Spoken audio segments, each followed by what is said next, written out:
You only get one shot. Are they going to click on that and look more at the listing, or are they going to move on? Real Estate Radio Boston with loan officer Rick Shearer of Guaranteed Rate. If you are dealing with someone that doesn't understand those micro markets, you're going to be steered completely in the wrong direction. And legal professional Ali Alavi of Alavi Braza PC. It's a transaction for us, but it's someone's home. The biggest anxiety I felt, am I going to get the mortgage? It all breaks down to communication. Real Estate Radio Boston gives you the information you need to succeed in today's housing market. Just agree on something? Yeah, we actually did. Isn't that amazing? I love that. You're giving me this blank stare. Yeah, because I'm trying to figure out where you're going with this. But you left his lawyer up. He's handsome too.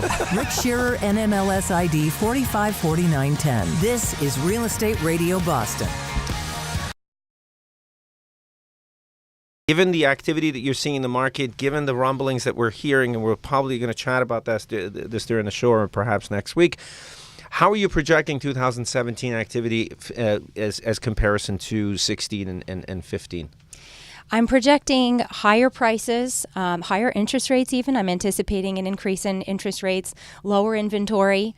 You're just seeing the movement south from Boston south. We're anticipating that. Less inventory for short sales and foreclosures, which are all signs of a strengthening market. Mm-hmm. I mean, last year we saw about 6.5% to 7% appreciation average overall. Yes, consumer confidence is improving. It is, absolutely. And I think Rick and I both agree with you that rising interest rates are around the corner for us. You touched upon some new construction and obviously buying some affordable new construction. What are you seeing builders building? Are you seeing people buying up land, going through the permitting process, getting them underway?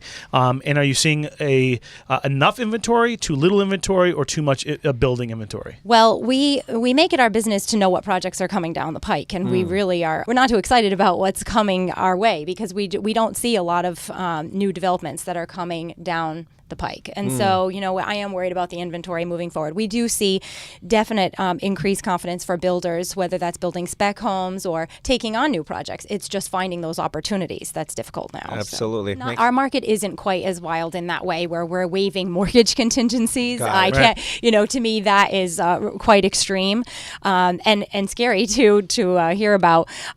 Yes, absolutely. When we're negotiating on price, there are times when people are waiving home inspection contingencies. Sure. But I will tell you, as the market heats up, I've been doing this a long time, sometimes the faster a deal comes together, the faster it can unravel. Because if people are feeling uncertain, or they're just feeling like I need to make a move quickly in order to have the most competitive offer and I need to tie this up for myself, it also can unravel quite quickly too. Jennifer? Home appliances, heaters, boilers, etc., all of these have a certain life expectancy. Correct. And one of the biggest things I've come across and have had conversations with clients about is they get their home inspection report and it says, and they really walk down the line and they go boiler out of life expectancy, water heater out of life expectancy, air conditioner out of life expectancy. And for a first-time home buyer that hasn't gone through this process, all they see is dollar bills going out the window.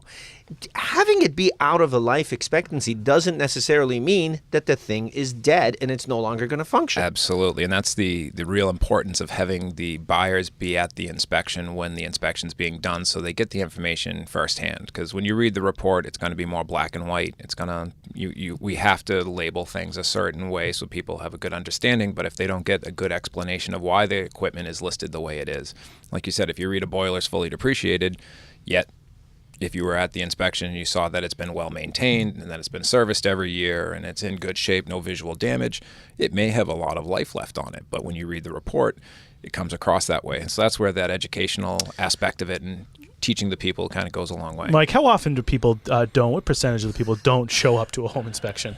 Probably about 30%, 35%. 30%. A lot of them are relos, so they're out of state already, but you get some of the professionals that choose not to take the day off or a couple hours off to come and look at their That's very expensive mind-boggling purchase. to me. Yeah, it's a couple $100,000. Makes our job a little easier because we're going in and just looking at the house at that point. So we go in and do our job and then we leave. But, they miss that whole educational thing of us walking them through and explaining. We give them the basics of how things happen so they have a good understanding of how the property works. Showing Ollie where his churn off for his water. Water shut-off valve was. You want to know where that is when that toilet starts going crazy. So. Not all home builders are made equal. Not all homes are made equal. And I think one of the biggest challenges, and again, focusing on people that haven't set sail on a new construction, is really having the vision of what this house is going to look like. What are some of the tools that your company employs to reduce that anxiety for someone that hasn't been in this journey before? It's definitely absolutely very challenging.